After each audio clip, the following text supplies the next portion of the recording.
जीवात्मा जगत के नियम में आगे है कि जीवात्मा जगत में 7 लोक होते हैं। उनमें से निम्नतम प्रथम लोक है और उच्चतम 7वां लोक है।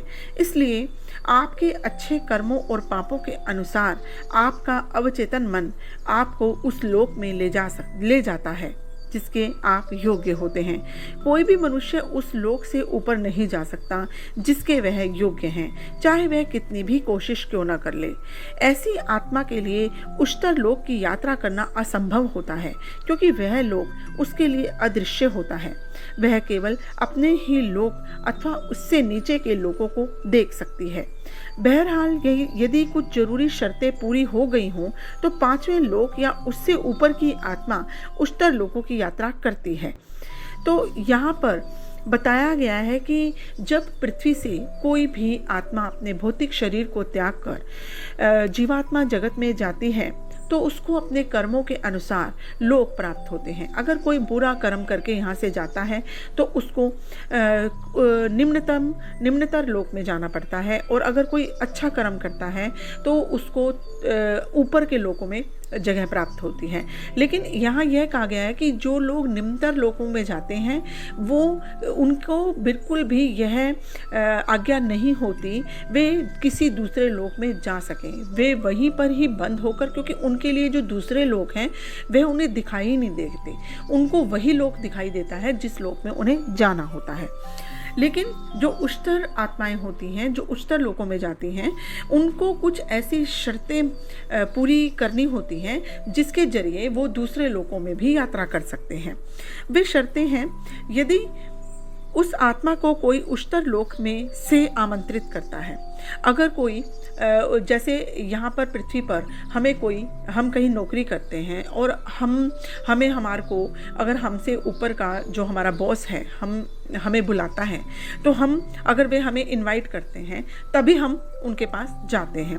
तो यही इसी तरह बिल्कुल जीवात्मा जगत में भी है कि अगर कोई मान लो कि 4थे स्तर पर कोई आत्मा है और उसे 5वें स्तर से उससे एक स्तर ऊंचे से कोई आत्मा उसे इनवाइट करती है, उसे बुलाती है, तो वह जो 4थे स्तर की आत्मा है तो वह वहाँ जा सकती है।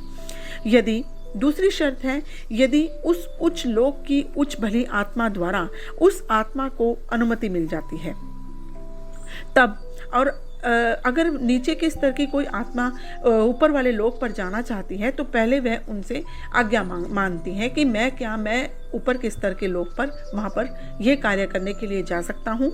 तो जब उसे अनुमति मिल जाती है तभी वह दूसरे लोक में जा सकती है। उस आत्मा ने विशेष प्रशिक्षण प्राप्त कर लिया हो तब वह आत्मा दूसरे लोकों की यात्रा कर सकती है। उस आत्मा ने सुरक्षा अंगरखा पहनना चाहिए जिससे अतिरिक्त रूप से चमकीली रोशनी उसकी आंखों को चौंधिया न सके और अत्यधिक हल्के वातावरण से उसका दम न घुटे, क्योंकि उसकी आत्मा उच्चतर लोक की आत्माओं की तुलना में कुछ भारी होती है। उसे अंगरखे की जरूरत होती है जो उसे थोड़ा हल्का बना दे। आप उस उच्च लोक में अधिक समय तक नहीं रह सकते और वहां बार बार जा भी नहीं सकते। आप 5वें लोक से 6ठे में और 6ठे लोक से 7वें में कभी कभार ही जा सकते हैं, और वह भी बहुत कम समय के लिए। हमने ऐसी यात्राएं की हैं। तो यहाँ पर हमने ऐसी यात्राएं की हैं। यहाँ इस पुस्तक में ये जो बात कही गई है वह ऋतु और विस्पी के लिए कही गई है कि हम लोग जो हैं वह इस तरह की यात्राएं करते हैं।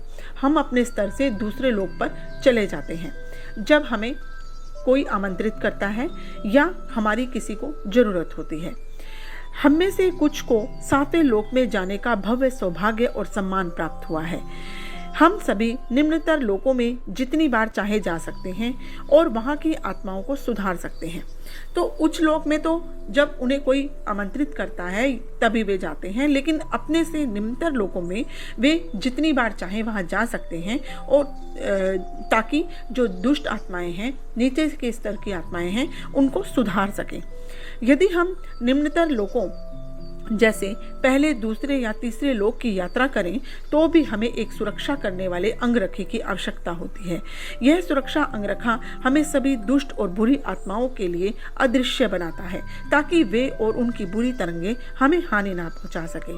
तो वे यहाँ पर यह बता रहे हैं कि जब हम निम्नतर लोकों में जाते हैं तो अपनी सुरक्षा के लिए हम एक अंगरखा पहनते हैं, जिससे कि जो दुष्ट आत्माएं हैं वे हमें नहीं देख सकती, केवल हम ही उन्हें देख सकते हैं। उनके लिए हम अदृश्य होते हैं, क्योंकि दुष्ट आत्माओं का पता नहीं होता, वे इतनी दुष्ट होती हैं कि वे जो हैं उनको नुकसान भी पहुंचा सकती हैं। प्रथम, दूसरे और तीसरे लोकों की आत्माएं अपने अपने लोक से नहीं निकल सकती। 3 लोकों तक जो आत्माएं होती हैं निम्नतर लोकों की, वे अपने लोक से नहीं निकल सकती, सिवाय तब जब उन्होंने सच्चे मन से भरपूर पश्चाताप किया हो और उन्हें उच्चतर लोकों की दयालु आत्माओं द्वारा पथ दिखाया गया हो। ऐसा केवल तब होता है जब भली आत्माओं को यह भरोसा हो जाए कि निम्नतर लोक की आत्मा दोबारा कभी वह पाप नहीं करेगी। आत्मा को तब पृथ्वी पर पुनर्जन्म लेकर लोगों के प्रति किए गए दुष्कर्मों के कर्म का फल भोगना पड़ता है।